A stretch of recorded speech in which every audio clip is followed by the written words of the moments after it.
of today's program. Let me invite Dr. Preeti Khanna. Welcome you, madam, to this faculty development program. Thank you for joining with us.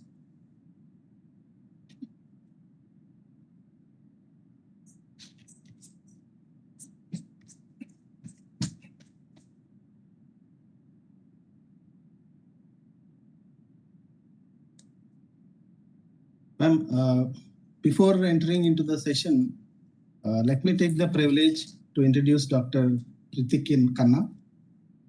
Dr. Preeti Khanna is an associate professor at PDPM Indian Institute of Information Technology, Design and Manufacturing, Jabalpur, India. Her main areas of interest includes biometric, biomedical image processing, image retrieval and indexing, dynamic gesture recognition, and computer-aided product design. She is a recipient of UGC Fellowship India and a long-term JSPS Fellowship Japan. She is a senior member of IEEE Computer Society and a life member of IAENG. She has published more than 100 papers in reputed journals and conference proceedings. 4 of these papers were awarded in the Conference of Repute. She also published a book and has working experience on many projects. She has organized various conferences and workshops at IIIT DM Jabalpur. She also served as guest editor for journals like Pattern Recognition Letters, ACM Transactions on Multimedia Computing, Communications and Applications, and Multimedia Tools and Processing. We are glad to have you in this faculty development program, ma'am. Ma'am, I request you to educate us on various advances in CNN.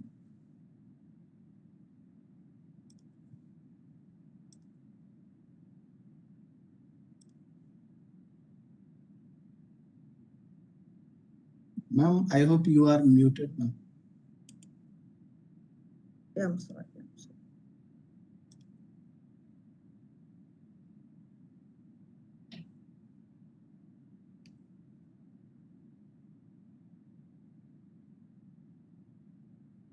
Just a minute. So I would like to thank for this invitation and this warm introduction.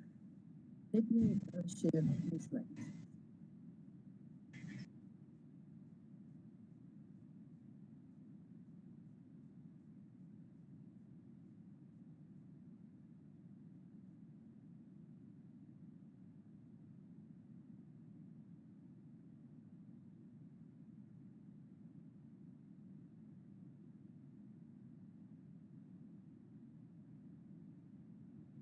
Is it visible, my slides? Yeah, ma'am, it is showing that you are presenting, but we are not able to view as of now, ma'am. The slide is not open. Yes, ma'am. Just a minute. Is it visible now? Is it Not visible yet. now? Not yet, ma'am. But I have shared it. Yes, ma'am. We are also getting the same message, ma'am. You are viewing Preeti Khanna's, but we are not able to see No, it. But now I have opened it. Ma'am, if you don't mind, can you share the entire screen? I hope it will get. That is what I have done. Oh, okay.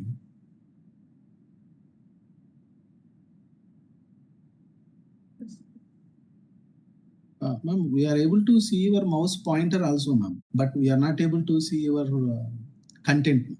Now I think now, are you able to see now? Yes, ma'am. Now it is visible. Okay, thank you.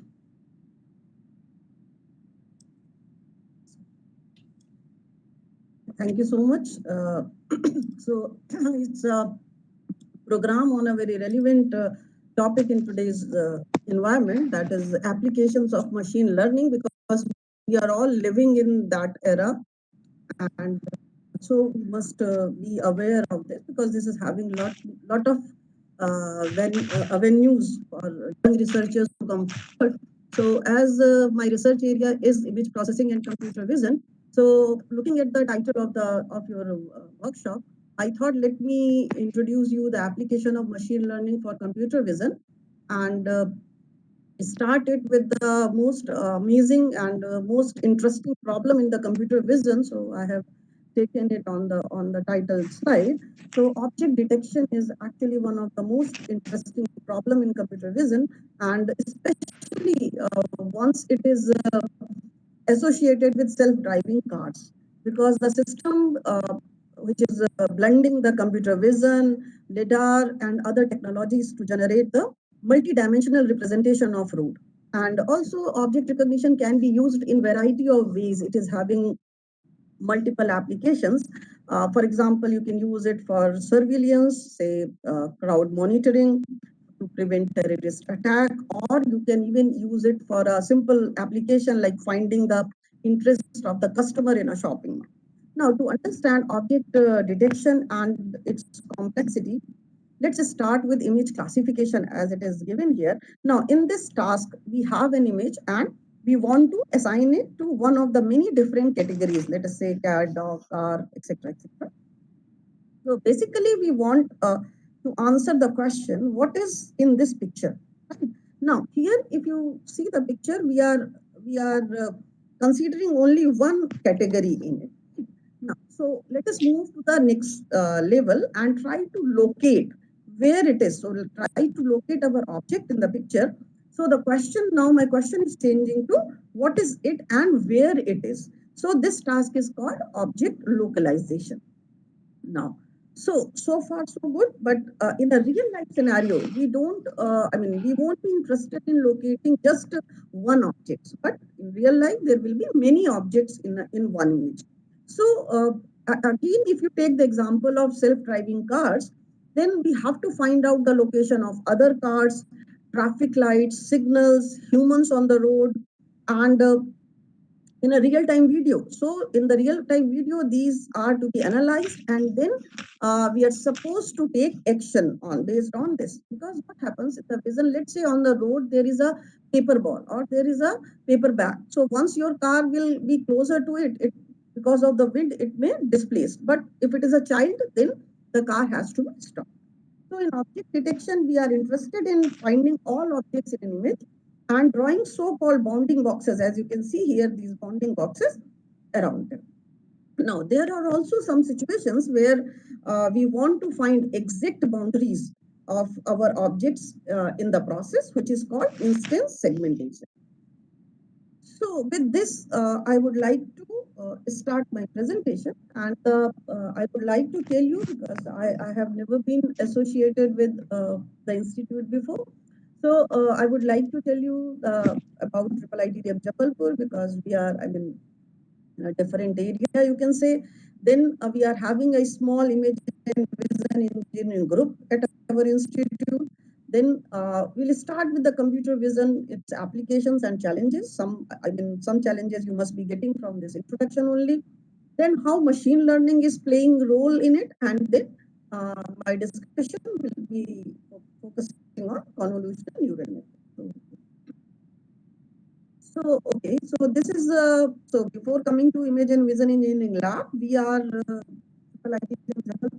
it's information technology, design and manufacturing. So basically we are doing like design and manufacturing of IT products, or you can say IT for design and manufacturing of products. We established in 2005 and got the Institute of National Importance in 2014. So we are running all sort of like in UG and PG programs. We are running in four disciplines only. That is computer science and engineering, electronics and communication, mechanical, as well as design. So, and we are having a good collaboration, with Japan, and so we are having a state-of-the-art facilities in manufacturing, especially given by the, industries which are we are associated with. So, if you get a chance, please visit. So this is your this is about my lab. So what work we are doing. So we started in let us say in with the biometric, but here you can see that this content-based image retrieval, then gesture recognition. Then in biometric, we have done a lot of work. Then we move towards the medical image processing, and now recently we're working on cancelable biometric. So now we know that with the biometric as a state-of-the-art systems, the security of the biometric is become increasingly important. So now come to the, today's talk. So now we all know that billions of images and videos are captured, but even we are having so much data in our mobiles. That is why we need GB of data on our mobiles. So, but with these images, in fact, we can have huge number of useful applications. And in the next couple of slides, I will show you the current state of the art. So I will first of all take you to the amazing world of computer vision. And here you can see now every one of us is having on our mobile these days face detection cameras. Then and not only face detection, in fact, lot much manipulation, not many filters are there so that you may look, I mean, more pretty at the social media platforms. Then it is this security purpose. So at the, let's say at the airport or at any facility, you are going to be judged. Then this is your industry, the automatic autonomous inspection. Then this is related with agriculture. So now what is happening? The applications are in the working where a farmer or can take the image of his crop and may send to the and then he may be told what is to be done, but applications are there where he can be guided there itself that if with this what can be done. Then this is a old application where the character recognitions or handwriting recognition is there. This is your autonomous car.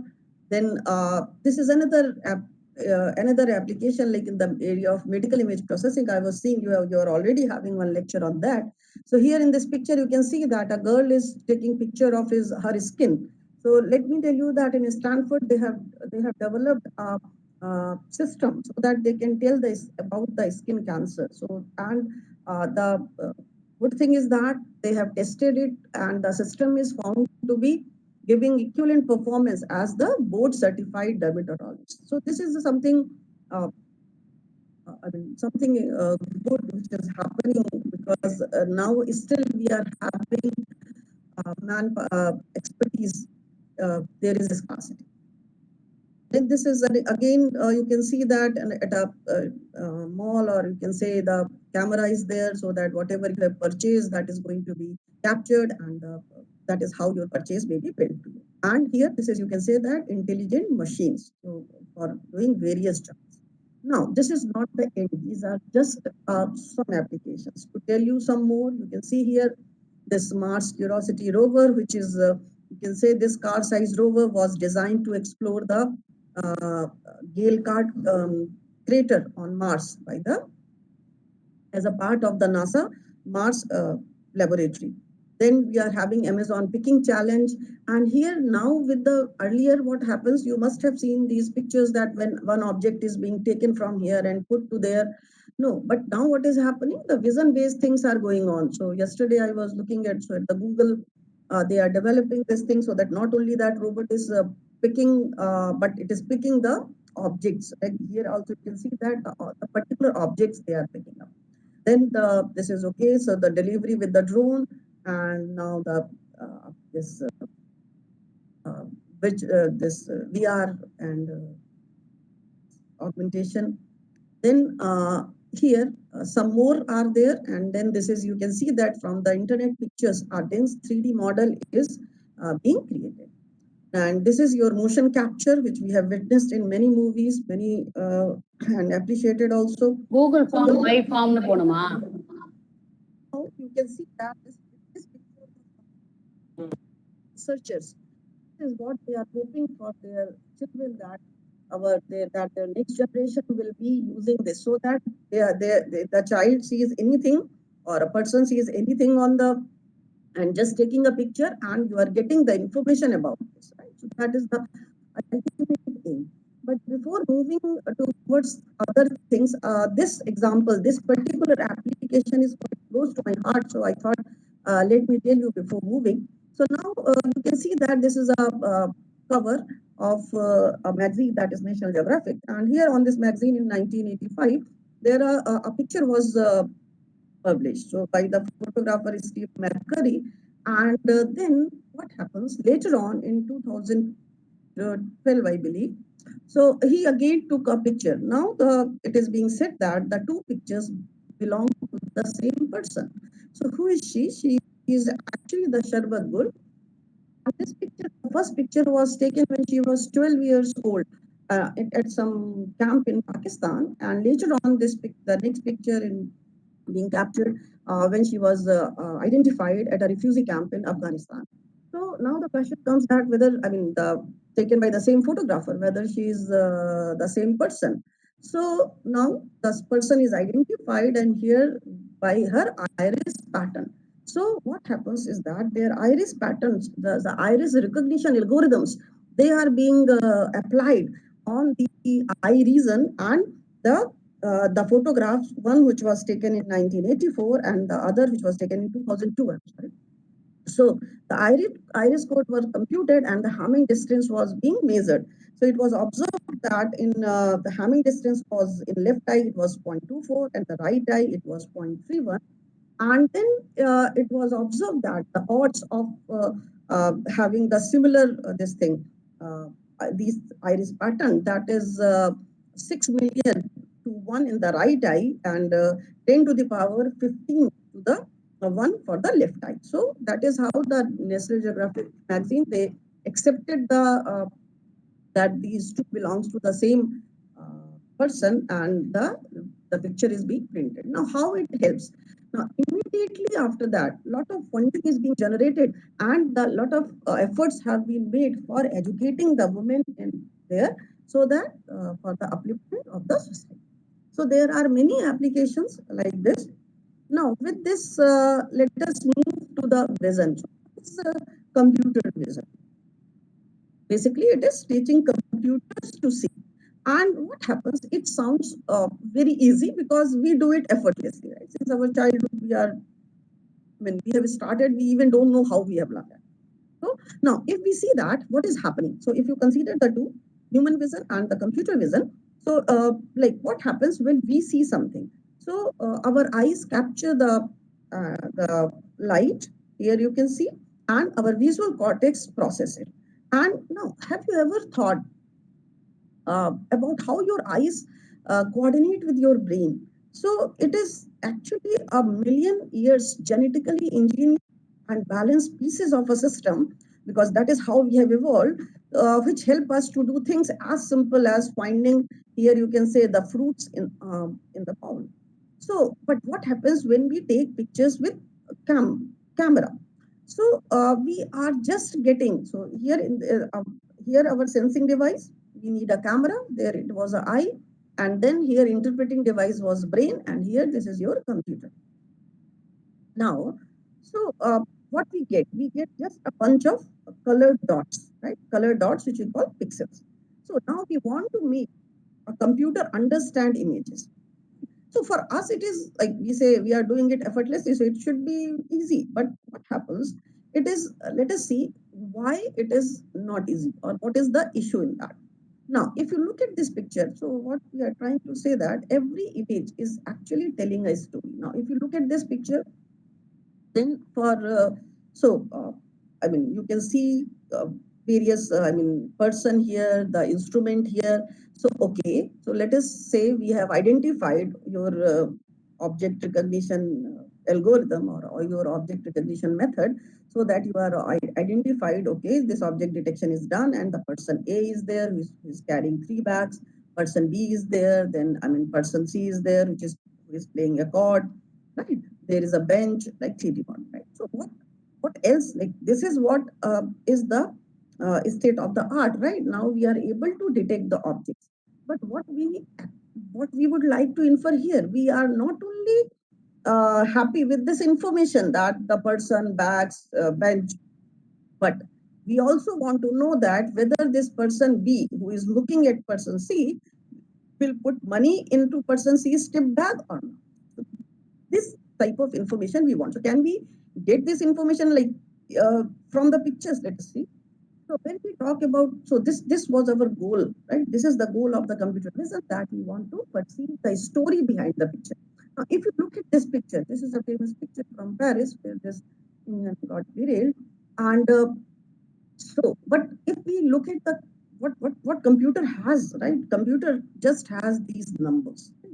So like, can these numbers, like if you say that, okay, this is a picture from Paris, where in this year this has happened. I mean, it is not possible, right, to get this thing from this data. So this is what we are seeing, and this is what computer is. Right? So here, what is the goal here? If we want to achieve our goal of perceiving the story behind the picture, then we need to bridge the gap between the pixel and its meaning. So now the question comes that, can computer match human perception? In fact, we can say yes as well as no. So if you talk about 1 decade ago, it was surely no, but now there are many applications where, I mean, computers are achieving up to 99% accuracy, right? So we can say that a huge success is being made in the past decade, and that is due to deep learning. So we can say that what is hard, that keeps on changing. So why is difficult? You can see that there are many ways here. You can see that one object, but different viewpoints. So viewpoint variation is to be considered. Intra-class variation, you know that for any object, right? N number of objects are there in any class, but it is very easy for us, not that for computers, right? So intra-class variation is there, motion, then illumination. Apart from that, some more challenges, you can say background clutter. Here you can see that the two objects, like they are quite mixing with the background. Background clutter, then occlusion, only partly visible, and also the scale. So you can see that several problems are there, which makes the job difficult. So now the question is, can we copy the visual system? So if you just look at this simple pictures, bird and aeroplane. So if you consider, then there is a same underlying principle, but very different hardware. But now, so we can say that vision is the most powerful of our senses, and the two eyes gives us a data rate of about 3 GB per second, and about 1/3 of our brain is devoted to processing the signals from our eyes. And but still, we don't yet have a sufficient understanding of how our visual system works. And once we do, then we will be able to provide vision to blinds. And in fact, a lot of research is going on. So researchers are trying to simulate what we know about our visual system. So here now, just for a comparison, whether we can reach or not. So what happens if we talk about vision? So this is the neurons, right? We have. And so, I mean, but if you talk about CPUs, 10 to the power 8 only, right? So it's still long. And yesterday only, I have updated this data. So it says that in GPU, the highest transistor count now is this. So now we have to see whether it is possible or not possible. As I told you that because of the growth in the deep learning, many things are possible. So here it comes the role of machine learning, right? So now the researchers, how they think about it, this simple idea comes because earlier when we entered into the field, we know that we have written the fixed, I mean, programs like x plus y is equal to z, right?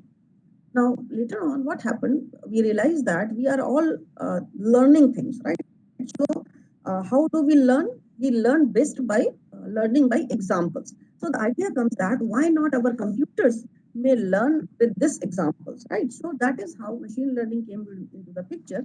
So, that gives you ability to automatically learn without explicitly programming. Right? So, here again we are learning from experience on the data to make predictions. And I believe that since last couple of days you are going through this. So this is how we know that it is a training and testing model. So once the examples are being shown to your model, and that is how your model learns. And then it works on the unseen data. Then it starts prediction. So we can say that the training is the process of making the system able to learn. So now if we talk about ML systems, then the traditional machine learning systems, they begin with a top-down prediction of the components that is constituting the image, we can say features, right? But then it comes the curse of dimensionality. So what is happening with the fixed number of training samples? The predictive power of a classifier or a regressor increases first as the number of dimension or features used is increased, but then decreases, right? So with this, then there comes deep learning models. So the deep learning models, they flip the entire process on its head. So the deep neural network training process uses massive data sets and countless training cycles to teach the machine. So in general, we can say that it produces a model that can be applied to previously unseen images to produce an accurate classification. Right? So that is what is the difference between the traditional model and the deep learning model. So what we are doing in the deep learning model, basically, we are learning a hierarchy of feature extractor. So what is happening here, you can see that each layer, so each layer here, so from the image, what you have only this pixel information, right? Color data. Now from these pixels, what happens that it provides, DL gives you a very flexible learnable network where each layer in this hierarchy is extracting features from output of the previous layer. Right? And these layers are having nearly same structure and they are trained jointly. And then it comes CNN, right? Convolutional neural network. So in the past here, you can see that the pixel, which we talked in the beginning, the image classification process. So a picture of pixel of image, they are being fed as input, and the output of this CNN is, let us say, dog, bird, cat, whatever. So what happens here? You can see this in the past decade, this DL has proved to be very powerful tool because of its ability to handle large amount of data. Right? So so one of the most popular deep learning network, deep neural network is CNN, convolutional neural network. And since the 1950s, the early days of artificial intelligence, researchers have struggled to make a system that can understand visual data. Right? And that is how the field of the computer vision evolved. But in 2012, computer vision took a quantum leap when a group of researchers from the University of Toronto, they developed an AI model that surpassed the best image recognition algorithm, and that is also by a huge large margin. So with this is what we're talking about in 2012. This AI system, which is known as the AlexNet, named after its creator, Alex Krasavsky. So CNNs were first developed and used around 1980s, but as I told, as now you know that they require a lot of data and enormous processing power. So they could not be used, right? They could not be included into the machine learning world at that time. But later on, with the ability of data around 2012, when the Stanford University, Professor Fefeli, the group came with a data set that is ImageNet, where millions of images were labeled, and with the huge computing power, the CNN came into the picture. And this was the first, I mean, you can say that this is actually the example from where it has started its place in this. Now, I need to tell you the basics of CNN. So before that, let us see. So what is a neural network? So here we say that we are going to have this is the, like, what is this? You can say that CNN are composed of multiple layers of artificial neurons. So we have in our brain neurons, and here they are perceptron, right? So artificial, you can say multiple layers of artificial neurons, and these artificial neurons, here they are mathematical functions that calculate the weighted sum of multiple inputs and outputs and activation value, right? Now, when you input an image in a CNN, each layer generates several activation functions, right? And that are passed on to the next layer. And unlike input and output layer, here you can see that, so this is a very simple neural network, just one, a two-layer network, you can say, or one hidden layer network. Usually input layer is not counted here. So here, this is just a simple network. So here you can see input layer, hidden layer, and output layer. So here you can see that the input that is being given to these you can say perceptrons, and then unlike here, why this is called hidden layer? Because unlike input and output layers, state of the hidden layers are not directly observable. Right? So these are learned as opposed to the inputs provided by us. So we are providing input, and the features are being learned. So what is the process here? We are supposed to initialize a random weights here, and we are going to present a training pattern, right? And that training pattern will be fed to the neural network, and then we will get an output, and this output will be compared with the actual value. So if output, so now in the beginning, we know that the pattern is going to be learned gradually. So in the beginning, your output will be quite far from the actual. So the loss is, so the error is going to be calculated. And accordingly, the weights which we have initialized randomly, these weights are supposed to be adjusted and updated. And again, a training pattern will be presented, feed into the neural network, and this process will be repeated to reduce the error. So once we are saying, okay, the error up to this point, the error is reduced. So we are saying, okay, now my network is trained. And when this network will be learning this, as it was there on the previous slide, here you can see that in the first layer, it is learning edges, then object parts, then the objects. Right? So this is how it will start learning. So now, so let us see neural network for image data. Okay, so now suppose we have our input is now image, right? So image database. So these images are supposed to be passed to this neural network, and we need to classify. Let us say that if this picture contains a bird or not. So if we say that, okay, let us say my picture is of 256 cross 256. So what will be the size of the input? You know that 256 cross 256. Your input size of the input layer will be this 663536, right? Now it says that, let us say we are having this hidden layer. In this hidden layer, here you can see 4, but let us say we are saying that there are 1024 units, right? So how many weight parameters we need here? So 102, right? Remember that here what was the size? Your 256 cross 256. And here there are 1024 units. So what is what it becomes? 256 cross 256 cross 102. And here it will include the okay. Let's see. Now, so let us see if you look at there 256 cross 256 into 1024, right? So the data, and we know that not many such layers will be there, and multiple times these layers there, they will be, the weights will be fine tuned. So like, let us see what happens. So here the because just to avoid how can we make things faster.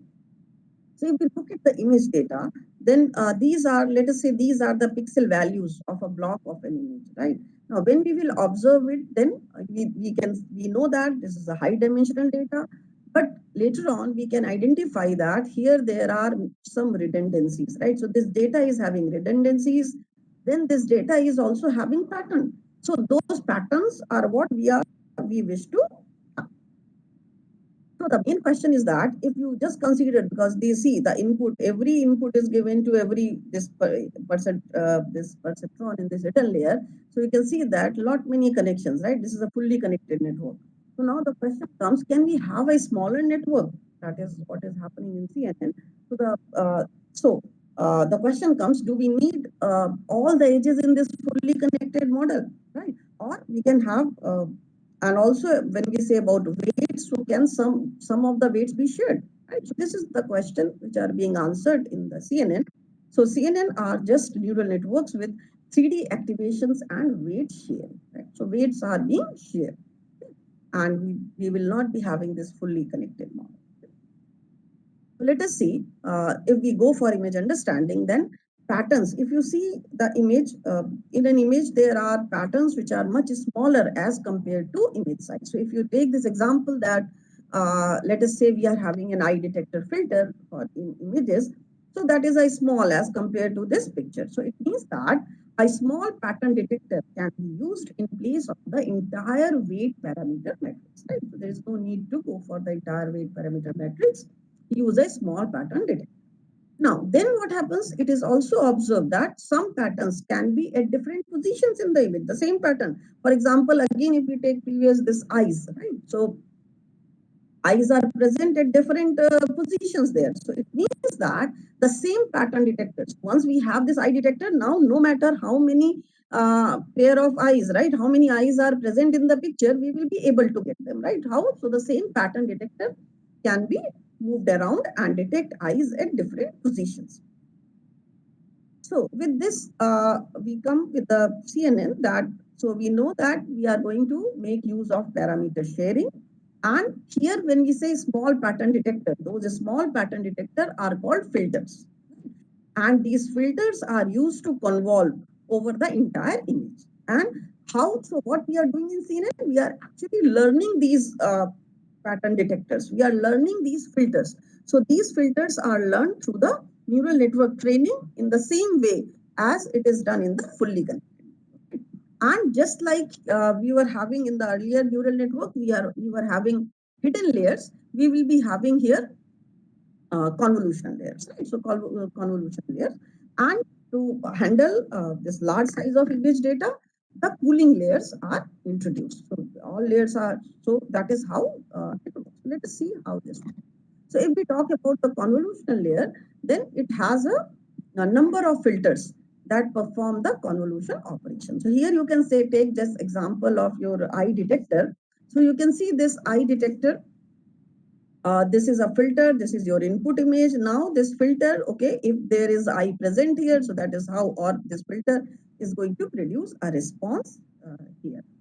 And that is how it will learn gradually. So now the important thing is that the convolutional layer, it performs the convolution operation. So now those who are already working in image processing, they must be aware of this convolution operation. Let me discuss. So here, let us say this is your image and this is a filter, right? So your filter is small pattern, right? So your filter is small as compared to this image. And when we perform convolution operation, we simply place this filter over and above this piece of the picture. And what we do, we take sum of product, right? So sum of product means, so the corresponding position, 5 will be multiplied by 1, 1 we will multiply by 0, 7 will be multiplied by -1. And that is how you can say that this filter response is produced for this position, right? With the for the center position, the response is produced by 10. So in the output of the convolution operator, in place of this pixel, which is having value 2, the value will be written as 10.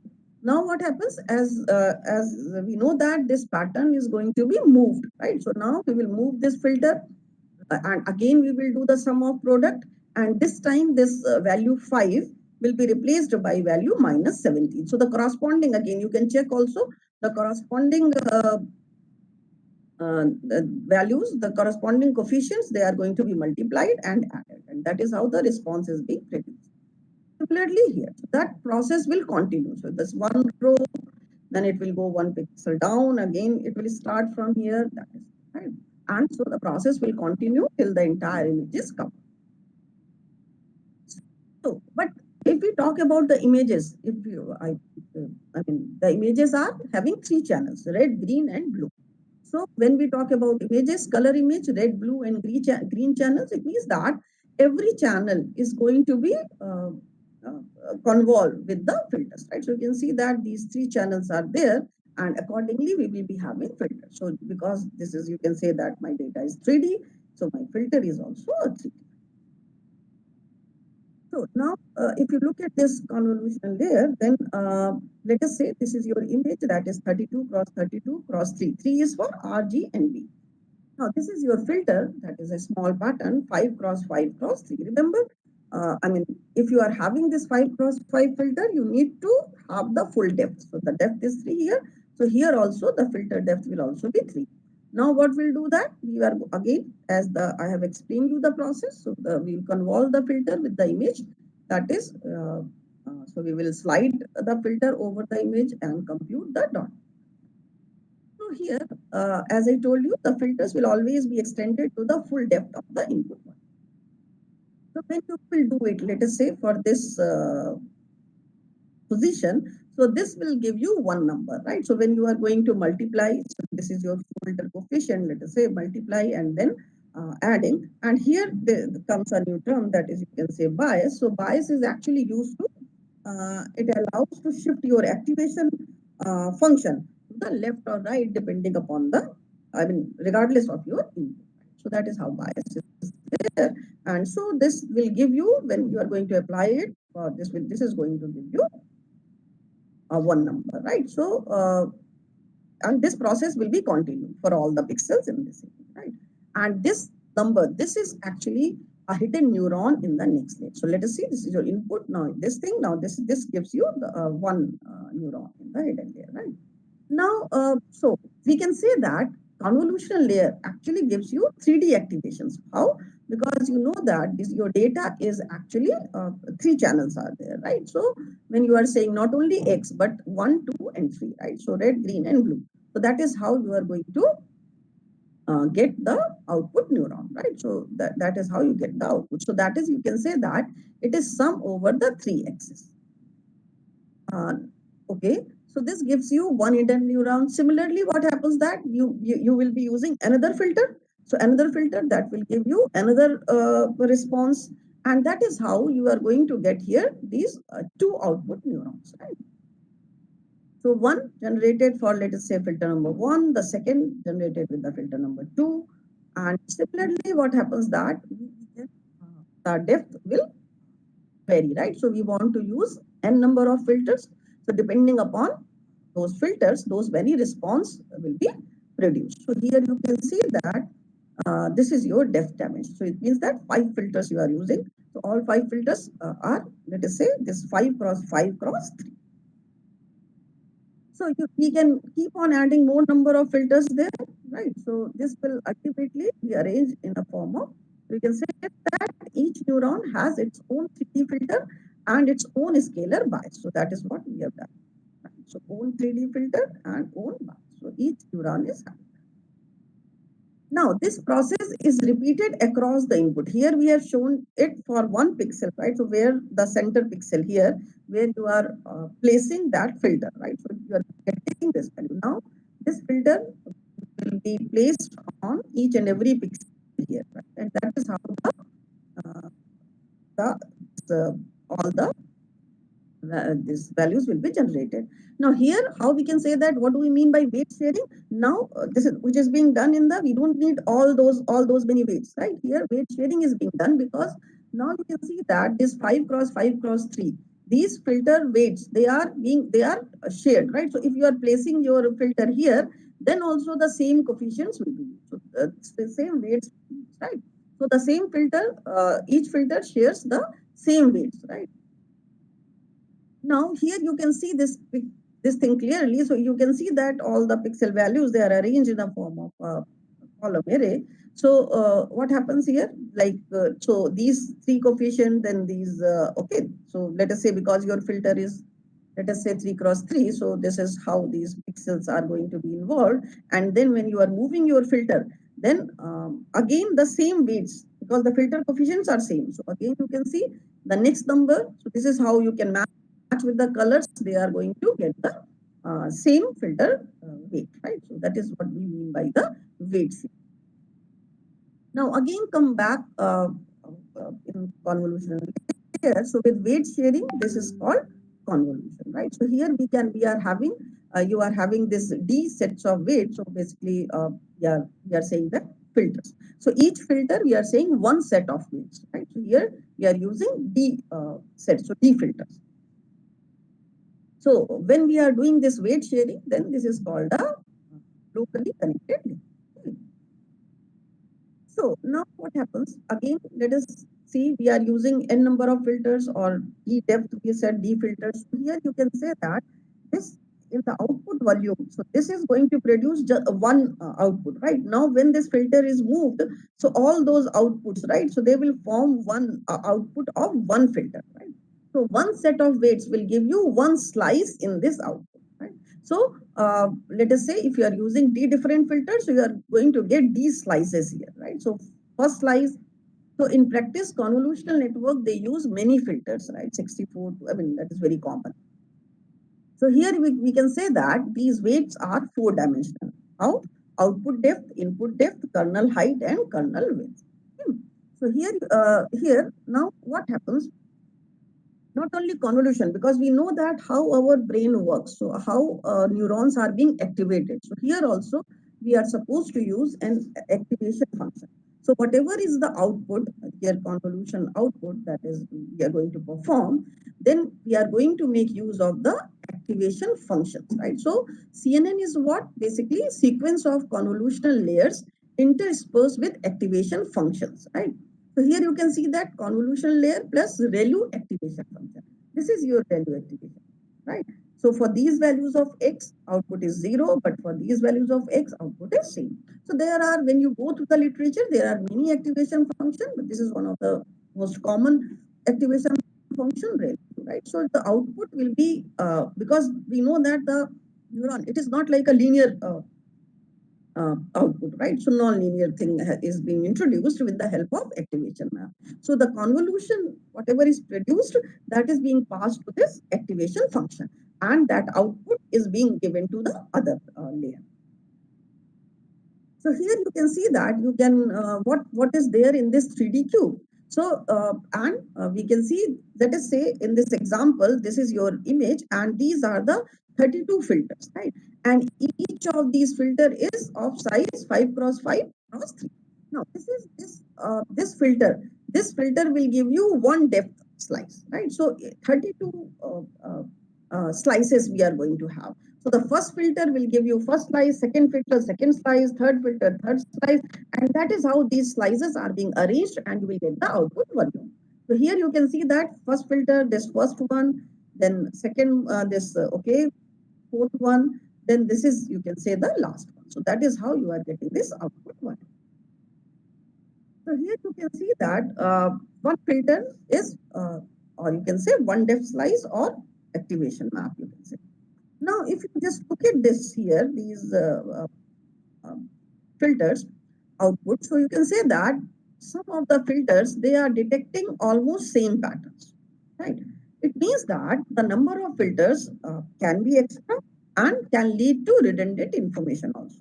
But at the same time, if we are using a small number of filters, then it may lead to loss of pattern information. So that is why it is better to use large number of filters in the beginning to avoid any information loss. Now, how these filters are being learned. So what we have learned, as I already told you, that the filters are being learned, and each filter is learned to detect a small pattern.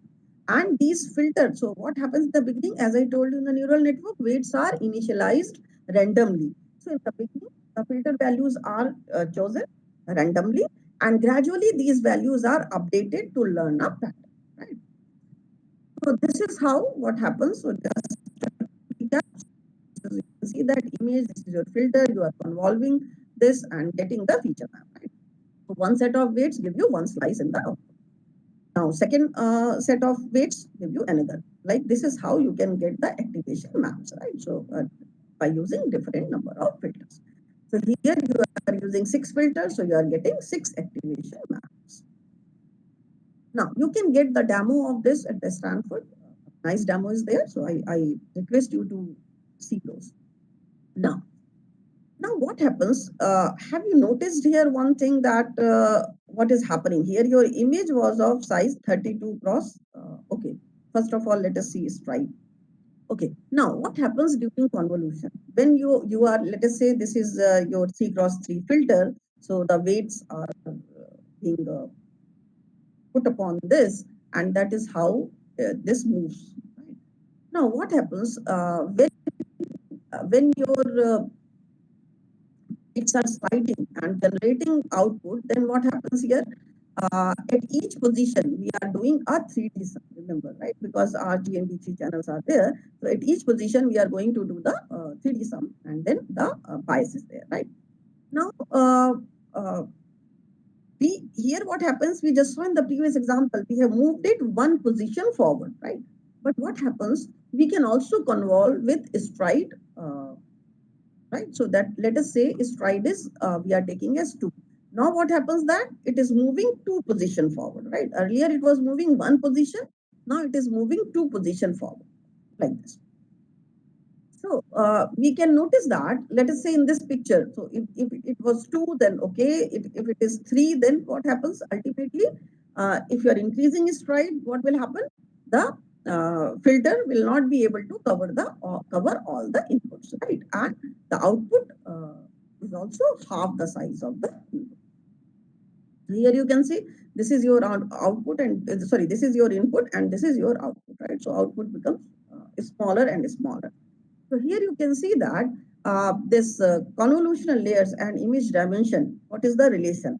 Now here if you can see that you are using this 32 cross 32 image, then you are using this 5 cross 5 filter. So ultimately what happens when we need to place this filter so that the complete filter is on the image. So in the process, what happens is that when you are going to place this filter here, the center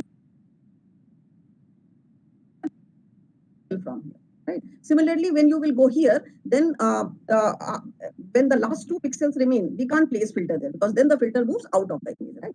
So when this filter is completely inside this picture, so what happens here, the dimension is reduced. So now we are going to have a picture with dimension 28, right? Instead of 30 to 28. Now what happens if this process continues, because we are using many filters, and if this process, many layers there, so if this process continues, the image size is going to be reduced, right? So what is done? So if we consider here, let us say the images of size 256 cross 256 cross 3, and there are 8 filters, right? Each of size 5 cross 5. What will be the output volume? See, now each filter, remember, each filter is of size 5 cross 5, but the depth will be taken as the depth of the image. So each filter will be converted to 5 cross 5 cross 3 filter volume, right?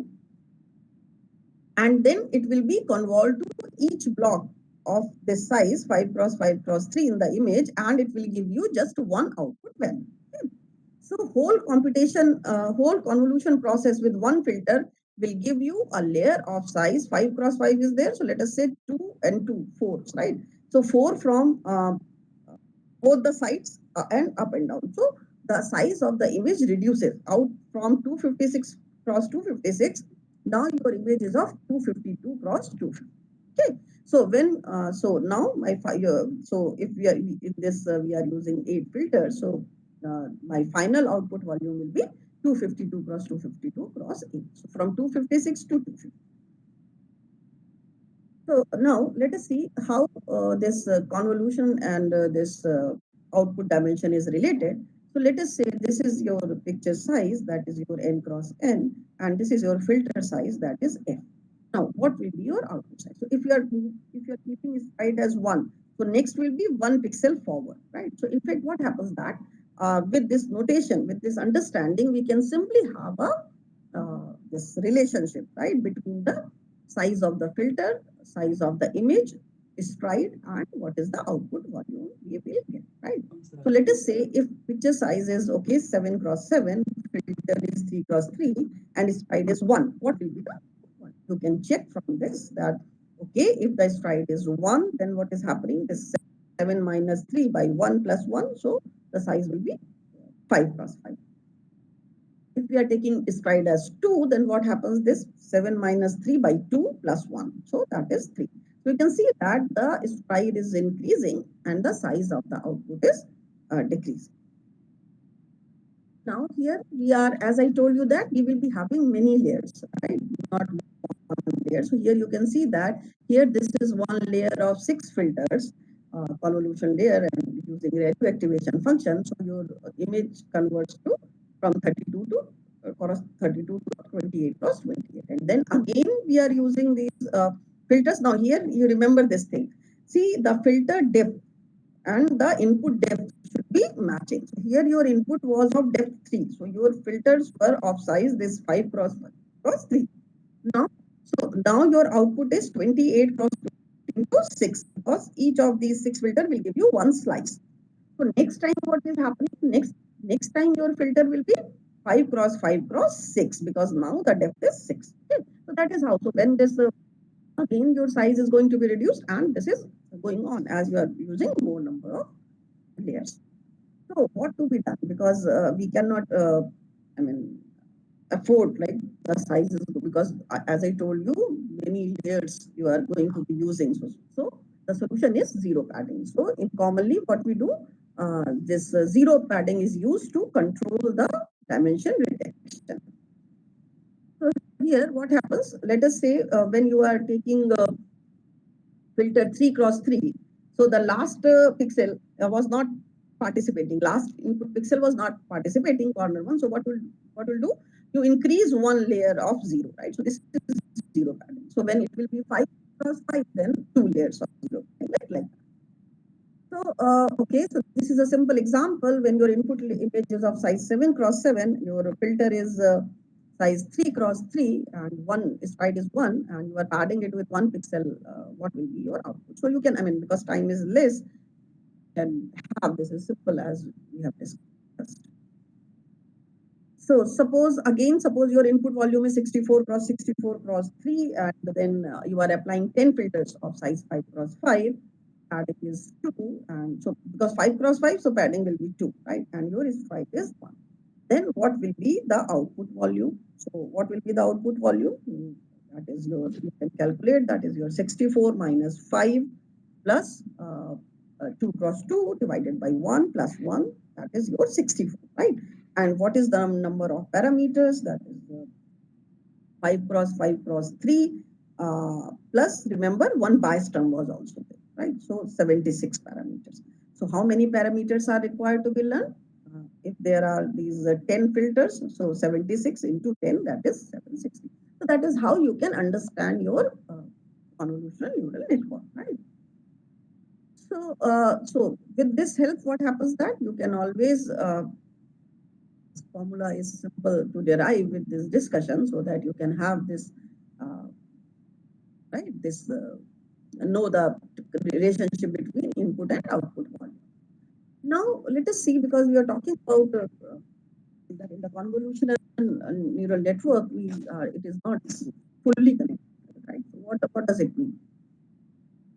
So here, this is your fully connected. Here you can see that each input, right, is connected, right, with each of the perceptron here. But what we do in convolution, here you can see this, okay, so let us say these numbers are being arranged, these in image values are being arranged. So what happens here? When you are going to put this, then what happens? This filter is going to produce output 3, right? So how this output 3 is being produced?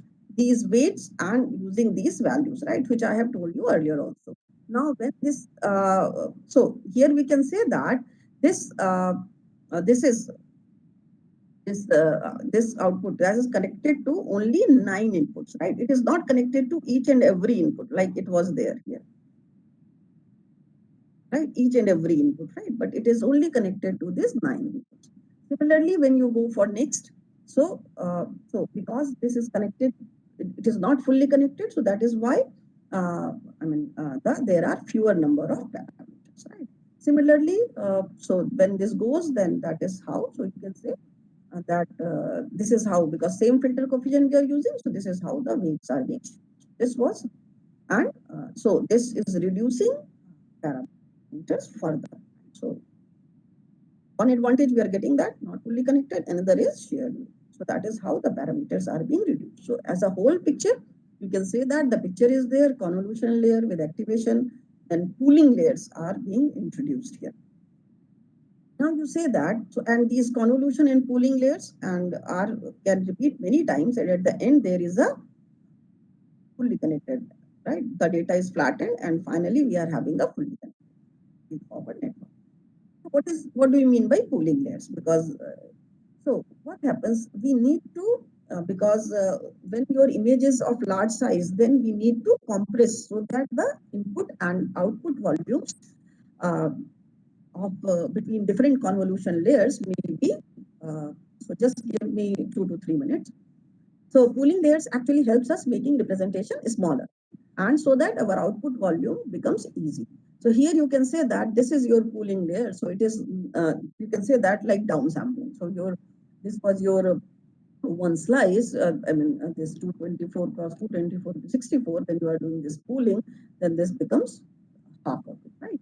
So what happens in pooling? So basically there are three sort of pooling: max, average, and min. So most common we use max pooling. So what do you mean by max pooling? Let us say we are having, this is a 4 cross 4 picture, and we are saying is fried is 2 liters, right? So these are the four set, right, where our filter is placed. So in the max pooling, what happens that we are keeping the maximum, right? So out of the four values, the maximum one will be kept. Now, when we are going to have average pooling, so out of these four, we are going to take the average, and that is how you get now min pooling. Similarly, you are going to keep the minimum, right? So that is how the pooling layer manages size. So you can say that the pooling is some sort of subsampling. So here, when you do pooling like subsampling, you say that you are not losing image information. So, but the pooling helps us to have fewer parameters to extract patterns.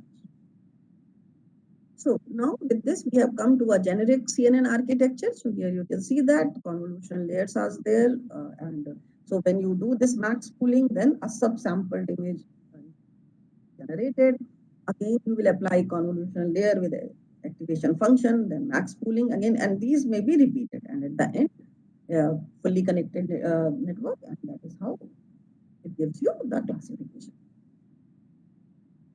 So so all the things we have discussed, just one thing, that what happens at the end. So this flattening operation, right? What happens here? So here what happens, let us say you are getting these values, and finally they are being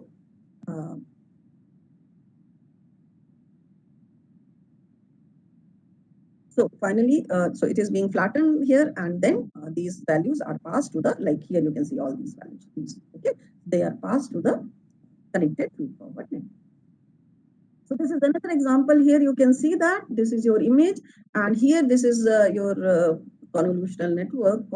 This you can see this convolutional layer, activation function ReLU, then several, two, then in between pooling layer is there, and at the end it is fully connected. And this convolutional neural network is able to identify or classify these objects, right? So here, the convolution filter, they are 10 cross 3 cross 3, then stride is 1, pad is 1, like that, right? So it's a similar process which I discussed. So these are the basics of the this CNN. I hope the whole thing is clear. So the number of connections, what is the, just to summarize this, the number of connections are reduced, then parameter sharing is there, pooling layers are compressing the output volumes. So that is how we are getting the equivalent representation, right? So, and with this, what happens that we are having ability to work with the inputs of different variable size. Okay? And but there are several parameters on which your output depends, right? So how are we going to actually train these things, right? Remember, this is roughly speaking, we can say that you are having data, then your convolutional neural network architecture, and you are defining it so that the loss is minimized. So what you can see that, if you just allow me to summarize the steps, you are supposed to split and pre-process your data, then choose your network architecture, initialize the weights as I told you, then find the learning rate and regularization strength so that you can, ultimately you need to minimize the loss and monitor progress, right? So here you need to fiddle with the norms. Now there are several things important, right? So what are the things to fiddle here? The network architecture, which architecture which CNN you are going to choose, architecture, then this learning rate, decay schedule, update type, regularization, because it reduces overfitting, then loss function, softmax or SVM, whatever, so many are there, then weight initialization, because so many things, so many parameters, so many knobs are to be fitted. Then there are many architectures available, as I told you, LXNet, BGG, ResNet, these are all well known now. And with this, the important thing is industry deployment. So now with this enormous capability, this is being used everywhere, right? You can say that major organizations are using it. It is being used for variety of purposes, not only for image recognition, speech recognition and all, right? So now what is the benefit here? Definitely the training takes a lot of time, right? Many times it takes days, weeks also. But once it is trained, then at run time, test time, it is. So these are the slide credits. We can follow much literature. Thank you so much. I think I have, because in the beginning, a couple of minutes, and that is how it is spill over. Thank you so much for your patient hearing and. Yeah, thank you very much, madam, for introducing different topics. Like you started with the computer vision, there we've gone with machine learning, from there with convolution neural network, and you clearly explain about what is pooling, what is convolution, and everything with an example you clearly explained, ma'am. So thank you so much for your clear explanation. I hope participants will get benefit out of it, and only it's of some purpose. Yes, ma'am. Definitely they will get benefited. Thank you so much, ma'am, for being part of this faculty development program. Thank you. Thank you. So on behalf of our Sri Vishnu Engineering College for Women, we convey our gratitude to you. Thank you so much.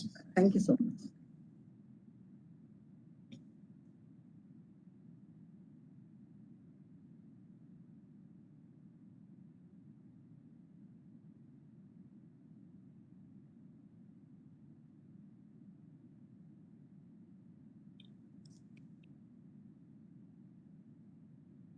Yeah, dear participants, now we are in the most interesting session of the total FDP, that is the last session of this faculty development program.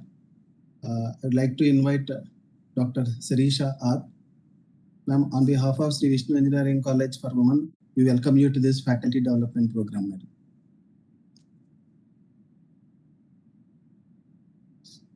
Thank you very much, sir. Thank you, madam. So before going into the session, let me take the honor to introduce Dr. Sirisha. Dr. Sirisha currently working as a professor and head of the department at Department of CSE, Geetham deemed to be university. She has 18 years of teaching and research experience. Her research interests include machine learning, artificial intelligence, and robotics. Dr. Sirisha obtained her doctoral and undergraduate degrees from Andhra University and her master's degree from University of Oklahoma, USA. She has published papers in reputed journals, was part of organizing committee of international conferences and various capacities. She was awarded Active Participant Award by the Computer Society of India and Uttam Acharya Puraskar by Indian Servers. Dr. Sirisha has delivered talks across India and abroad along her researches. Ma'am, we are very glad to have such an eminent personality in this faculty development program, ma'am. Thank you so much for accepting our invitation and being a part of this FDP. So now, ma'am, I request you to enlighten us on ensemble methods in machine learning. Now the platform is yours, ma'am.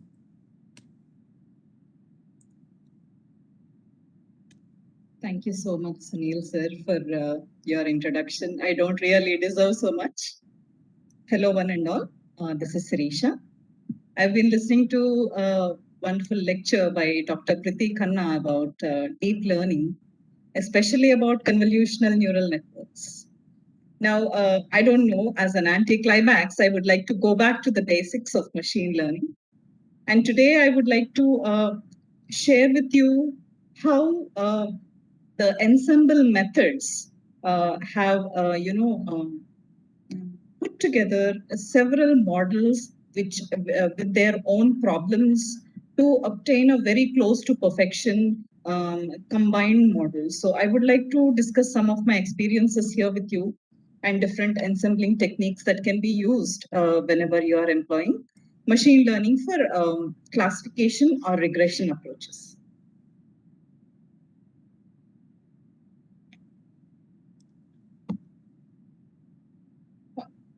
Please let me know if you can see the full screen. Ma'am, make it in presentation. Yes. Yeah, we are able to see it, ma'am, but not It's in. not in full screen, right? Yes. Yes, ma'am. Give me a second. Yes. Yes, ma'am. Now it is. First of all, I would like to thank Sri Vishnu Engineering College for Women for giving me the opportunity. Today's topic will be the usage of ensemble methods in machine learning. So ensemble method is a combination of multiple models.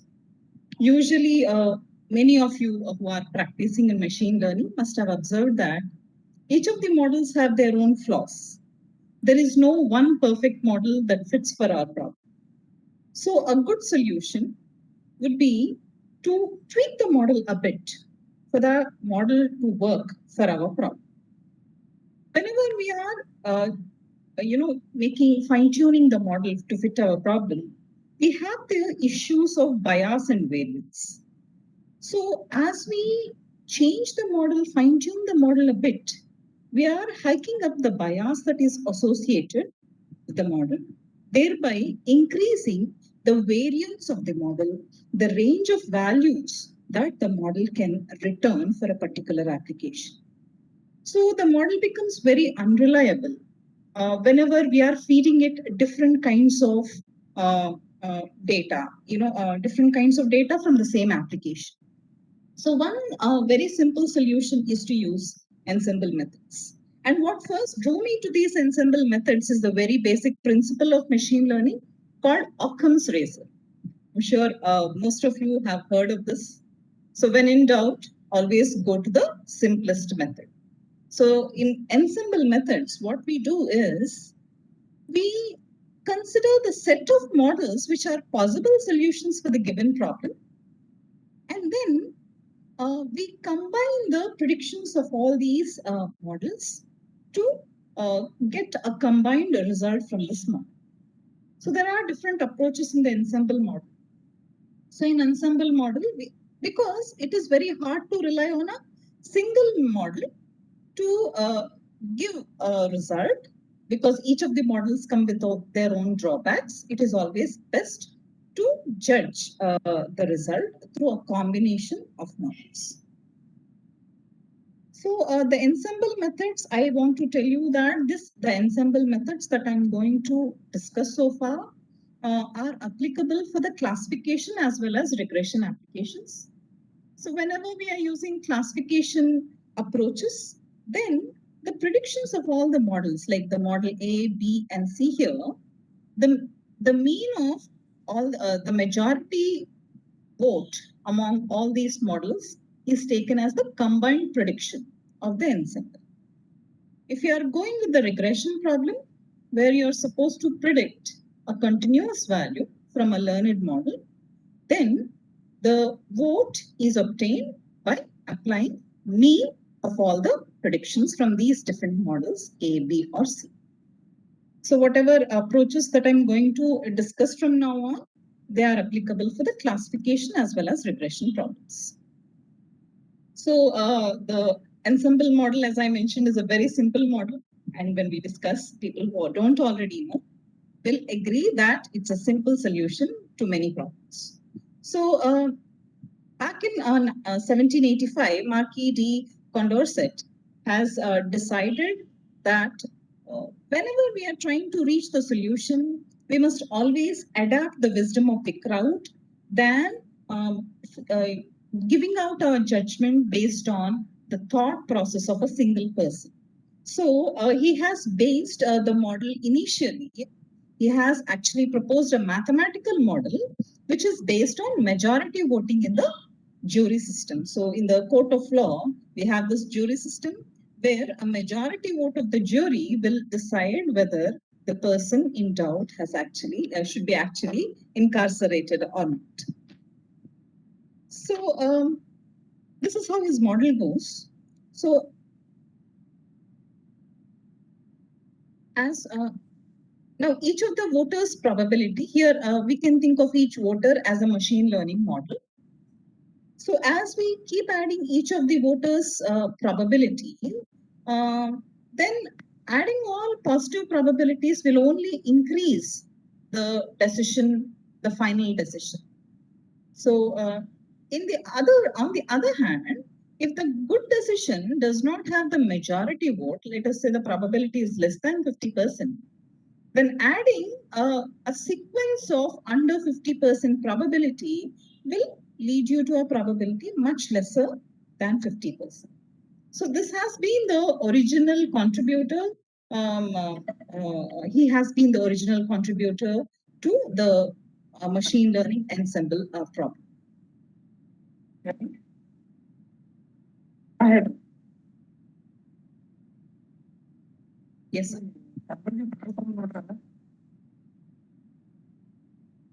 Can I proceed, please, or is there a question? Thank you. So we have, yeah, thank you. Thank you very much. So in ensemble method, we actually combine multiple weak learners. We call them weak learners because each of the machine learning models may have their own flaws. So we combine the predictions of multiple weak learners in order to form a combined prediction, which is an ensemble model. So generally, a weak learner is a single machine learning model, which might give a random performance on a given problem. So it might do well or it might not. So all such weak learners may be stringed together to get an original combined contribution. So whenever I think about ensemble learning, I can only think of how an elephant is tied to a rope. I always visualize ensemble models in the same way. A blade of grass doesn't compare at all when compared to the strength of an elephant. But when we twine different blades of grass together into a rope, we can find a rope which is strong enough that it can control an elephant. In the same way, each of the machine learning models have their own drawbacks. And when we combine their decisions, we actually find a much stronger learner than the constituent Bayes classifiers or Bayes regression models. So one of the first models here we have is bootstrap aggregation, in short termed as bagging. So in this bootstrap aggregation method, what we do is we consider the training data and we apply random subsampling on the training data. That means we will apply random sampling on the training data.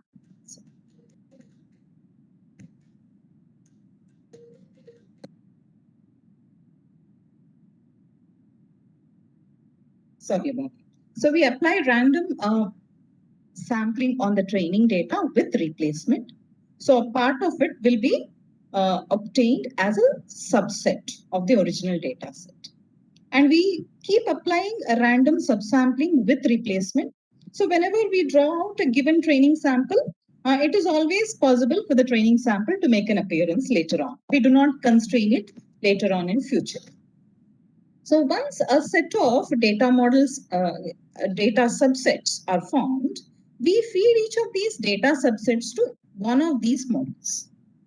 Now, most of the ensemble models were initially constructed over decision trees because they are high variance machine learning models.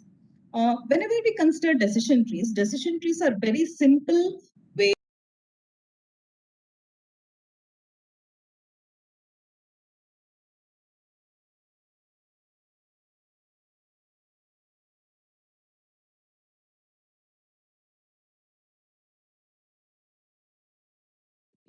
So that is why generally when ensembling approaches started out, people started applying these ensemble approaches, bagging or other approaches that we're going to discuss initially for decision trees. So what we could do is each of these data chunks that were formed by random subsampling from the training data with replacement, they are fed to every single model here. Each of these models can be the same or they can be diverse in nature. So after we obtain the predictions from each of the constituent models here, we will combine the predictions of all these models and the majority vote is picked as the final prediction of the model. A very simple model, actually. Although bagging approach is very simple, it has provided some really powerful results. What we actually have is n-training examples. We apply sampling of n-training examples to get a much smaller sized example, n dash, to get different sets of data. And for different sets of data, we feed them to different machine learning models and get the final predictions. These predictions are then combined using the majority vote. Now, when we try to estimate the performance of bagging on US Census dataset, which is a classification dataset, we have observed that the performance of bagging approach improved with the increment in number of base estimators. That means the number of base trees, here the decision trees were used. As we increase the number of decision trees in the bagging approach, we saw an increase in the classification accuracy. Now, another kind of ensemble approach is boosting.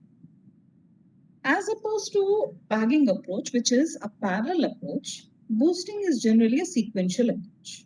What we do in boosting is, we do not feed the same data to all the classifiers or different machine learning models, classifiers, or even regression models. We actually give the same data with different biases to different machine learning models.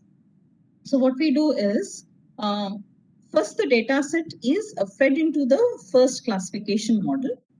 And when we evaluate the data, we try to identify the errors that have cropped up because of the prediction error in the first classifier. The training instances which have not been correctly classified by the first classifier will now get higher bias, higher importance, more significance than the other training samples. Now, all these training samples with different weights are now fed to the second classifier, and then the output is again evaluated. Now, the set of training samples which have consistently not been properly classified by any of the previous classifiers will now become very significant, that the next model that we consider should first address these consistently wrongly classified instances, wrongly categorized instances first before it handles the other instances. So boosting is more of a sequence method than a parallel method. What actually happens is the difficult instances represented by the orange blobs here get more significance when compared to the correctly classified instances. As I mentioned, bagging is a purely parallel approach where a subsample of the original data set is drawn and is a part of the data set is fed as input to each of the models. On the other hand, boosting is sequential in nature, where all the training samples are not given the same importance, are not associated with the same weight.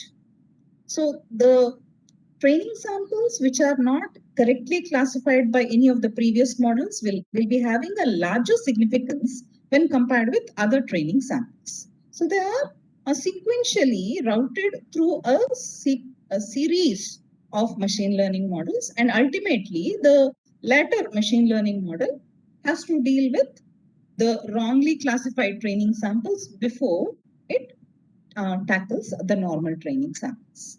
So we have different variants of boosting. We have add a boost, we have gradient boosting, where we use a gradient descent to calculate the loss and then train the model.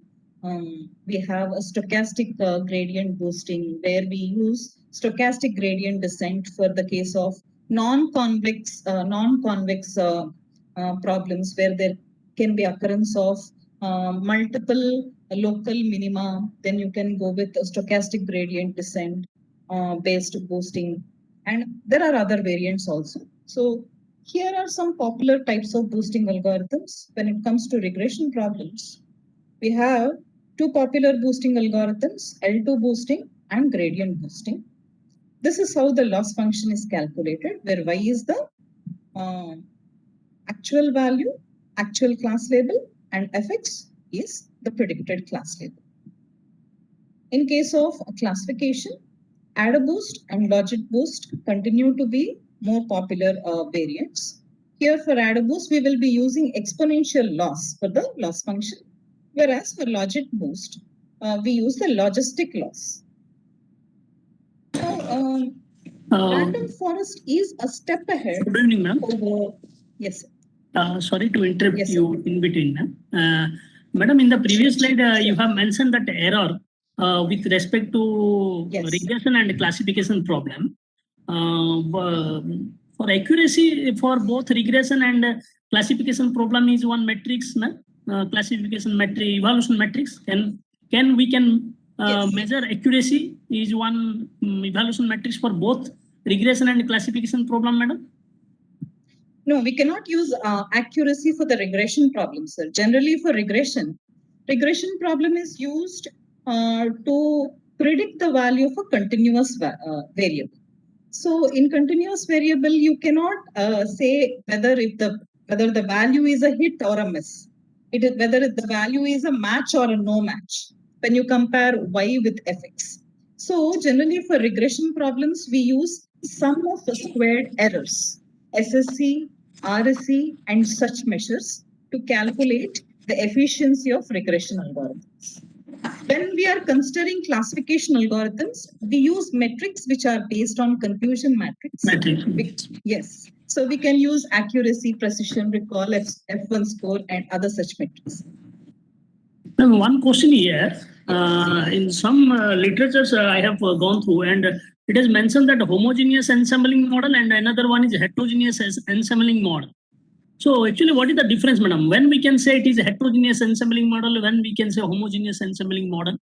Sir, generally in ensemble, we combine a sequence, a set of weak learners, a Yes, set ma'am. of machine learning models. If all the models are of the same type, like we do in random forest, we will be using a collection of decision stumps or a collection of decision trees. So, random forest is a homogeneous ensemble model. The predictive power of random forest comes from the very less correlation between the decision stumps in the random forest.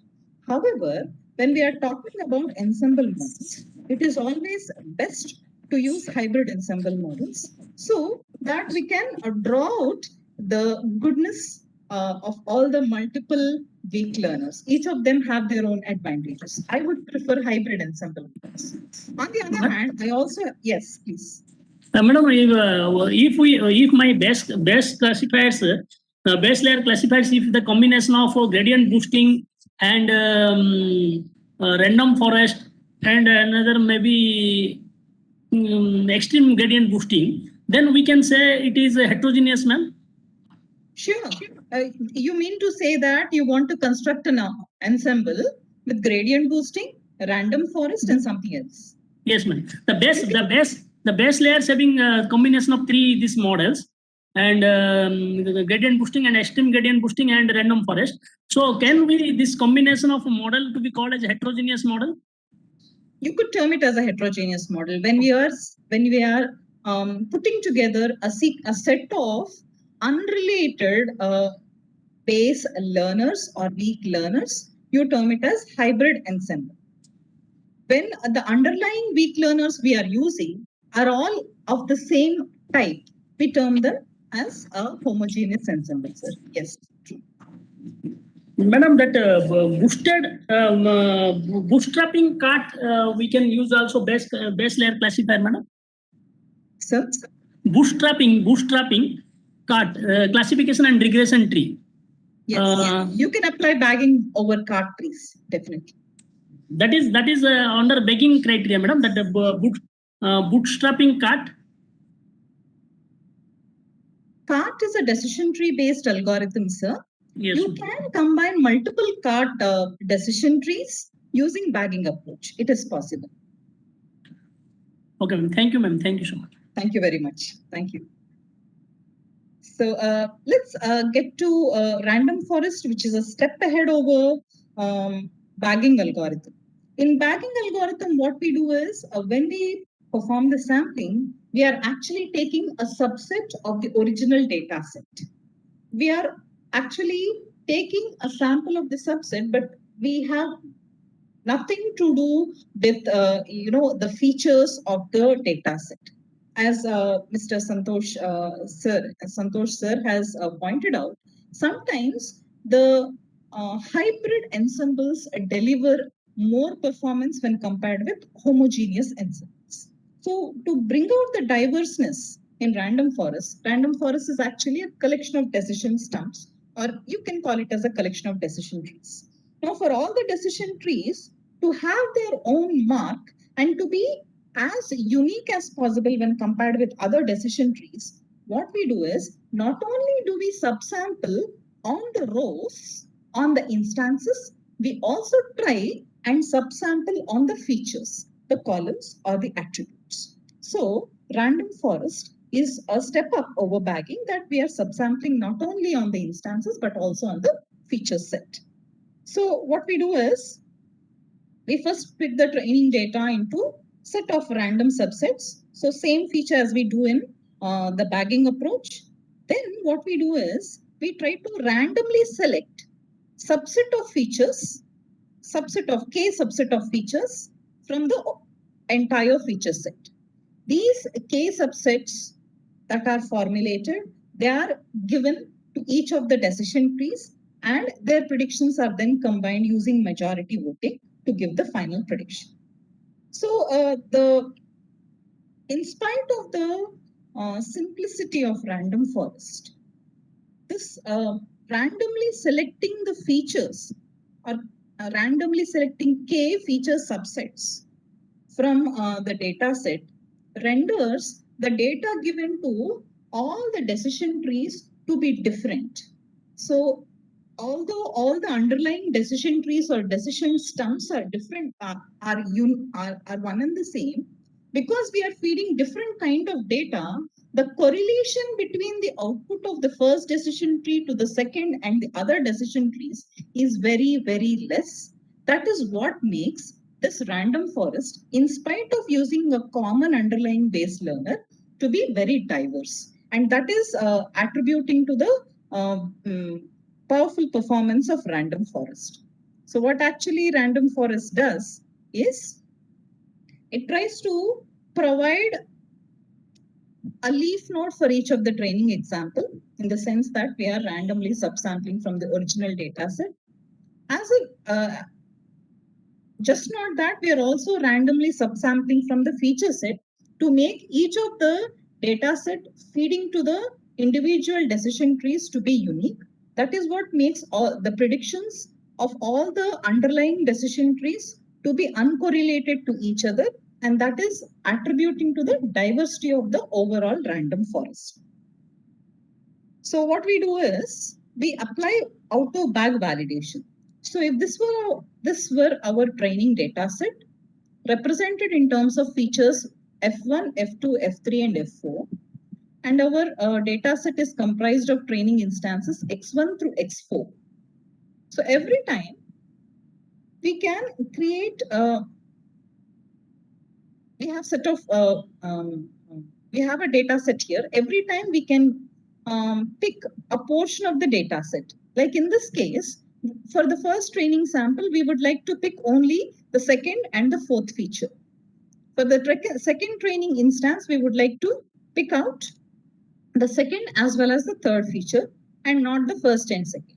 Same thing goes for third training sample. We pick out the first feature, value of the first feature and value of the fourth feature only.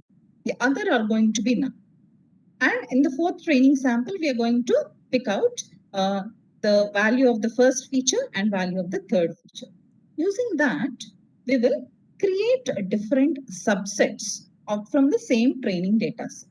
Now, these subsets are fed to a sequence of a series, I couldn't call it series, collection of decision trees, and their predictions are then combined to get the overall prediction.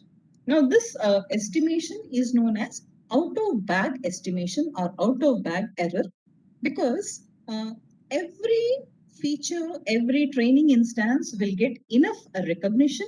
At the same time, different data is routed to every different training decision tree, so that there is no correlation between the predictions of the underlying decision trees. They are all different.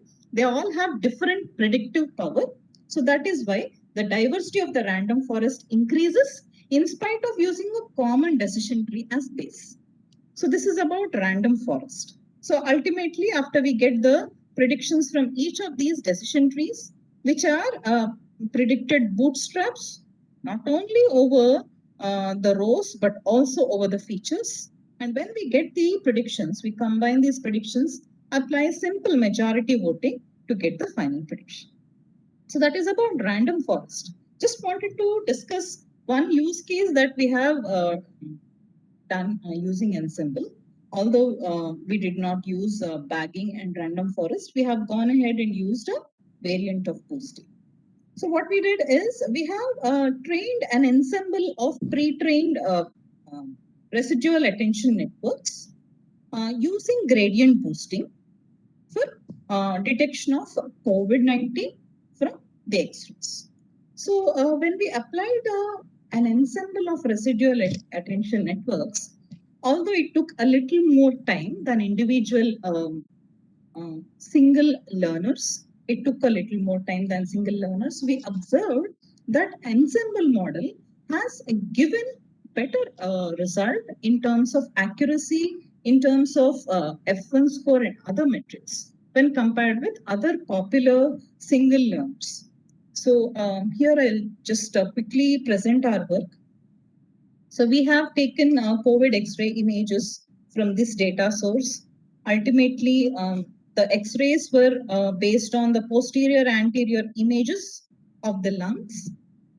So these are the images that we have considered, X-ray images that we have considered. These are the labels. All these X-rays are labeled as patients suffering from COVID, whereas these are the normal X-rays. Now, there are issues associated with identifying COVID patients from X-rays, in the sense that the normal X-rays also contain pneumonia cases, the data set that we considered. And there is high correlation between the looks of pneumonia X-ray and the looks of X-ray of person infected with COVID. So we were having major issue. We have tried out different deep learning models. I will present their results here. So when we applied an ensemble of residual attention networks are stacked collection of the ResNets along with attention models to identify the problem associated within the given image database. So we have used an ensemble of residual attention networks using gradient boosting. These are the results we got. So when we applied it on 70-30 data set, for the training data, we got 0.91. And very surprisingly, for the validation data, we got 0.92. This is the average F1 score. I will be more concentrating on F1 score than accuracy, because when we have a classification method, accuracy has been proven statistically to be biased towards majority class. Here we are dealing with binary classification problem, where we have fewer number of COVID cases when compared with higher number of normal cases. So we were preferring F1 score over accuracy. So here are the results we obtained. We try to understand how the algorithm has converged to the best value. And we observed that the algorithm has quickly converged at around epoch 15 to its best value for the training data, and somewhere around epoch 20 for the validation data. Also, as expected, the training loss decayed quite well as we increase the number of epochs.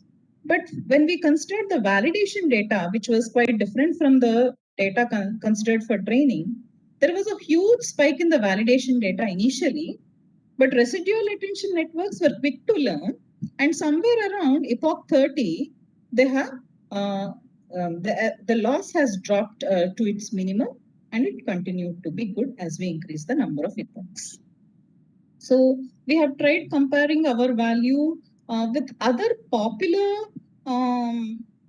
transfer learning models, variants of CNN. And these are the outputs that we got, where our model has returned an average F1 score over 10-fold cross-validation, an average F1 score of 0.92. These different transfer learning models have returned these average F1 scores, which were quite low when compared to our value of 0.9. Also, when we try to analyze the loss functions as well as the improvement in accuracy, we observed that each of them have their own problem. For example, VGG16 has converged well, but it started overfitting at around 30 epochs. After 30 epochs, there was consistent overfitting, which was evident. The validation data did not work well after 30 epochs. Same thing went for VGG19. When we considered another variant of CNN called exception, it did not really work for our COVID data, nor did inception ResNet, nor did inception. So ResNet, which is quite close to residual as attention network, has converged well, but after 20 epochs, we have observed some overfitting when we were considering the training data. We have also evaluated our COVID database over DenseNet and NASNet large, and they were not totally okay with the COVID data. As I mentioned, there are some issues when we are considering classifying an X-ray into a COVID patient or a normal patient. There are different issues to be considered, especially when the normal database is a mix of normal X-rays as well as patients suffering from pneumonia. So these are the results we have obtained. So I have been a lifelong advocate of ensemble learning, and I will continue to be. I hope that you will all try out a combination of classifiers for your work and see how they work instead of a single classifier or a single regression model. Thank you, everyone. If there are any questions, you may ask now. I see some questions here.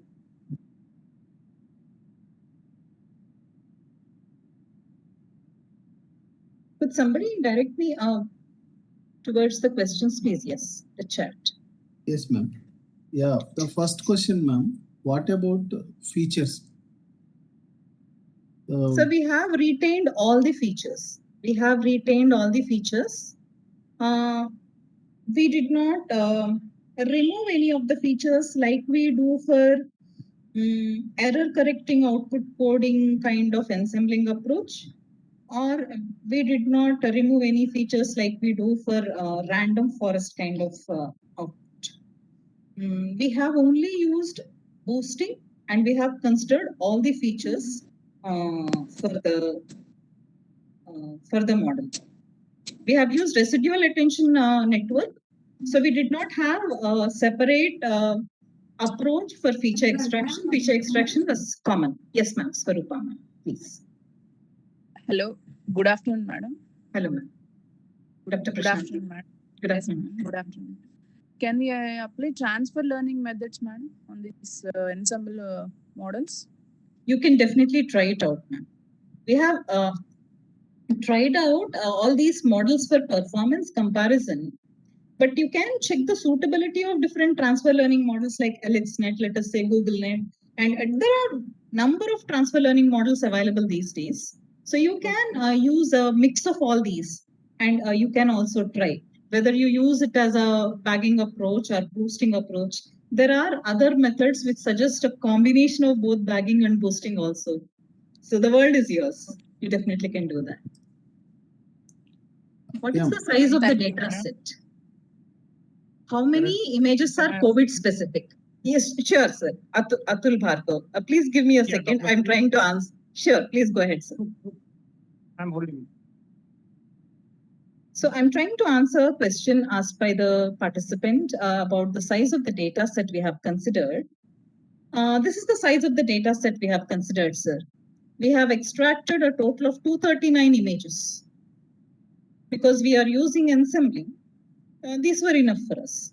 120 were from COVID and 119 were for normal patients. Sir, Atul Bhargav, please go ahead. Yeah, ma'am. I'm from healthcare side. Yes, nice to know. Yeah, my question is, ma'am, when we are using boosting approach, the sequential series will be based on certain criteria, or means what are the criteria on that it is based? Means after this will come. After this will come. Like if Usually, we take COVID, yes, sir. say if we are talking about COVID, what are the sequential plan will be there in case of boosting approach? Usually, if you are using AdBoost, the underlying paste learners have to be specified, and there is no specific order in which you specify, sir. I did not think about that angle. Whether the sequence in which we feed the classifiers. Yeah. Like You say want to if you know? take HRCT is the main criteria for diagnosis in COVID patients. So will we take this HRCT data first, and then we'll go to RT-PCR, or you will start from RT-PCR and then you will go to HRCT? So here we have used only X-rays, but the machine learning models we are feeding in a sequence, the data that is fed to the machine learning models in a sequence have to be given by the user. But I didn't till now think about The criteria is not there. whether the sequence matters or not. I did not give any thought about it. I'll maybe check it out next time, sir. Right, ma'am. Thank you. Thank you. Thank you so much. There are other questions also. I'll quickly go through them. Are 239 images sufficient for deep learning? Deep learning generally, sirs and madams, requires a lot of training, but we were strapped for data.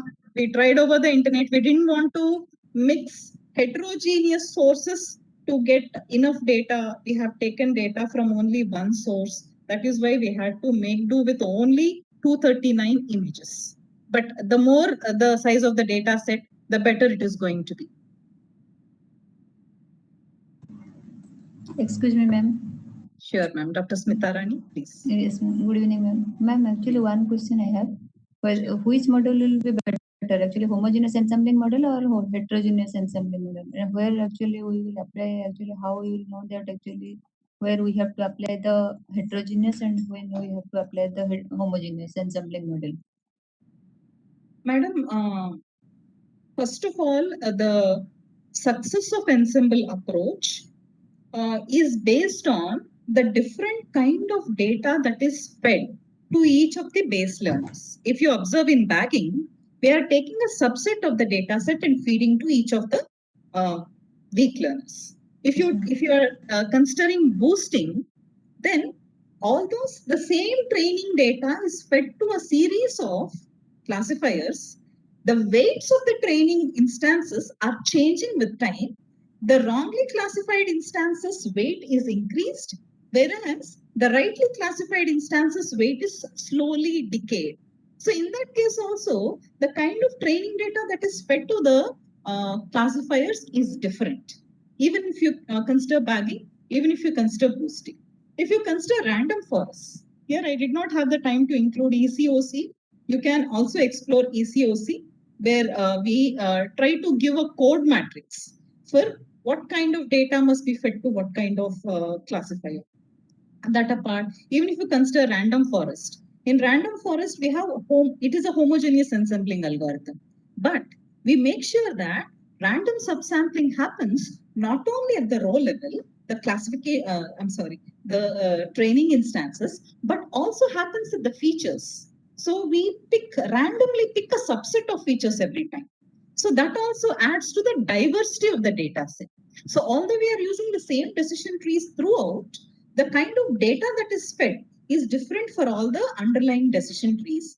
That makes for the diversity of the different predictions. And that is why even in the case of homogeneous ensemble algorithms like random forest, the output is really good.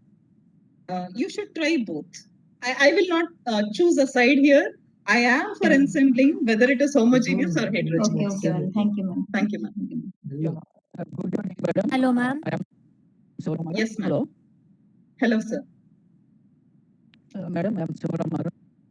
Generally, Sir. from any kind of image analysis, we Sir, from the CN. your voice is Madam. breaking, How- sir. Okay. So I am Sivaram, madam. Shall I- Your voice is breaking, sir.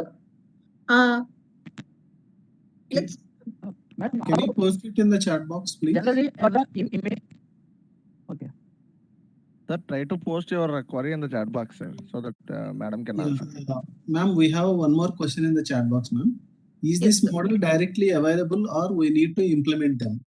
all the models that I've discussed here, the proposed approach that I discussed here is our model, residual attention network, and we have used gradient boosting with it.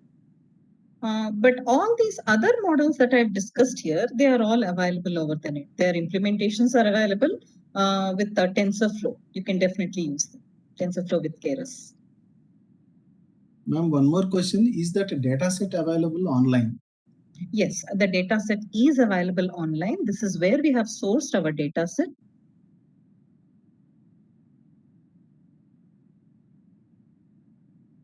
We have sourced our data set from radiopedia.org. Also, it is part of, I guess, Italian Society of Medical Intervention Radiology. Yeah, ma'am, we got that question, Dr. Sivarama Rao. Yes. Image analysis generally preferred CNN. How ensemble is better? Image analysis, yes. There is no doubt that CNN is a winner when it comes to image analysis. CNN wins hands down when it comes to image analysis, sure. Because the spatial information is preserved in CNN when compared with fully connected neural network. CNN is definitely a winner. On the other hand, we have what are known as variants of CNN and ResNet, which is based on residual network, which is called residual network, yields better performance than the vanilla form CNN. If you look at residual attention network, what we have is we have a stacking of set of residual blocks followed by set of attention blocks, which help us identify the right place in the image, which is the cause of the problem. So where CNN can be used only for object detection, residual attention networks can work in place of noise. Also, it can draw an attention to a particular place of the image, which is cause of the problem. Here we are looking at a particular portion of the lung, which is spoiled due to the affection of the COVID. So that is probably the reason why residual attention networks, along with gradient boosting, has given us better results than different transfer learning variants of CNN. Sir. Yeah, ma'am, the last question. Madam? Yes, sir. We did apply some very little pre-processing. Most of the work is done in TensorFlow Keras. So very little pre-processing, sir. Manual labeling of the images and stuff. But the image pre-processing is very, very minimal. It has not been cleaned. Yes, sir. Madam? Yes, sir. Please go ahead, Santosh. Madam, the residual attention is a pre-trained model already with the transformer learning concept is applied, or it is going to be our concept will apply for our own model? Sure, you can apply your own concept, sir. Here we try to, first we have applied residual attention network, sir. it worked great. When compared with all these different CNN models, residual attention network worked great. Then we explored residual attention network is doing great. How about an ensemble of residual attention networks? So we have used gradient boosting, a collection of residual attention networks, and saw that they are giving much better performance than a single residual attention network. What is the basic difference between, madam, residual attention and other CNN? What is the basic differences of regarding diagnosis or maybe regarding identification of that problem of that portion? Maybe your lung infection or maybe any brain anomalies. What is the basic differences to identify with these two models, madam? Sir, residual attention network is a kind of attention model. The attention models are actually, I'm sorry if I don't know if I can use the word, they are more cognitive when compared to the CNN models. Where CNN is used for just object identification or object detection, the residual attention, generally the attention models can be used to understand where the problem is by semantically processing the image. So attention models, especially residual attention model, is usable, very suitable for images where we are looking for, areas which are significant to our problem. So that is why we have chosen residual attention network. We have actually started off from CNN. Then in the next stage, we have explored all these popular variants of CNN, all these transfer learning models we have explored. Then again, we tried out we tried out something around transformers. It didn't work. We tried out residual attention networks. It worked great. We were able to see why residual attention networks were suitable for this data set. Then we tried out the ensemble. So it is a story of success and failures also. Now, because I got success, I can tell you that residual attention networks works. Say written trial experiment basis. We need to try about the result. Thank you, ma'am. Thank you so much. Thank you, everyone. Thank you, sir. Yeah. Thank you so much, ma'am, for patiently answering all the questions of our participants. So now we came to know how you received the Uttamacharya Puraskar Award. This is the way how you are. They clearly explain about all the brief, and you explain about the topics what you already worked with results and all the difference between bagging, boosting, and everything. You explained it in neat and clear manner. So thank you so much for attending for this DP and sharing your knowledge with our participants, ma'am. Thank you so much. And on behalf of Sri Vishnu Engineering College for Women, we'll be grateful to you, ma'am. Thank you so much. Thank you, sir. Thank you for the opportunity. I first like to thank Professor Kiran Sri Garu for giving me the opportunity and all the administration of Sri Vishnu Engineering College. And I thank all the participants for giving me a patient ear. I wish you a great weekend, everybody. Thank you for the opportunity. Madam, if possible, kindly share your mail ID, madam. If possible, kindly share your mail ID so that we got advantage of regarding sharing our difficulty regarding any portions of doubts.